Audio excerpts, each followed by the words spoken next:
Hi అండి, నేను మీ Deepika Apple. నేనైతే అమ్మవారి పూజకి కూర్చున్నాను.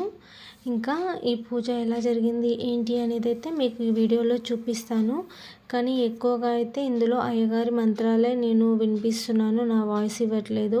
ఎందుకంటే ఈ పూజ అనేది కూడా మీరు చూడకపోయినా, ఇక్కడ కూర్చోకపోయినా మీరు కూడా నా వీడియో ద్వారా పూజలో కూర్చున్నట్టుగా ఆ మంత్రాలన్నీ వినాలని అయితే నేను ఇలాగే వినిపిస్తున్నాను. ఏమనుకోకుండా అడ్జస్ట్ చేసుకొని చూడండి ప్లీజ్. నమస్కారం చేస్తూ ఉండండి.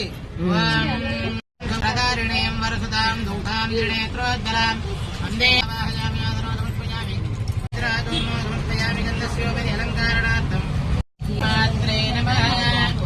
ఓం అన్నపూర్ణాయ నమః. ఓం శివాయ త్రికాలజ్ఞాన సంపన్న భువనేశ్వరీ దేవి నమో నమః. నానావిధ పరిమళ పత్రపుష్ప పూజాం సమర్పయామి నమః.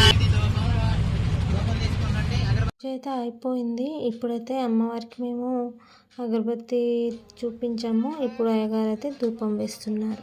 జమయ సద్మావతి కవిజన బజారాశి భాగ్యపయోరాశి వేలాదిగలోలుహేం అకుంఠ వైకుంఠ మహావిభూతి కించిత్ సంచిత సుస్మిత భంజిత మలాసన సుకృత విలోచన సజ్జన దుర్జన. వీడియో అయితే నేను మొత్తం తీయలేదండి. నాకు వీలైనంత వరకు, కుదిరినంత వరకు అయితే నేను వీడియో తీశాను. ఎందుకంటే వీలైనంత వరకు మంత్రాలు మీకు వినిపించాలి, పూజ మీకు చూపించాలని చెప్పి. మీరు కూడా అమ్మ దగ్గర ఉన్నారు, ఈ పూజలో ఉన్నారు, పూజ చేస్తున్నారు అనేసి అయితే అనుకోండి ఈ వీడియో చూసి. ఇంకా మీరు కోరుకున్న ప్రతి కోరిక అయితే అమ్మ నెరవేర్చాలని అయితే నేను హార్ట్ఫుల్గా అనుకుంటున్నాను. మీరందరూ ఎప్పుడు మంచి సక్సెస్లో ఉండాలి, హ్యాపీగా ఉండాలి. అమ్మ ఆశీర్వాదం మీ పైన ఎప్పుడూ ఉండాలని కోరుకుంటున్నాను. థ్యాంక్ యూ అండి. Bye friends.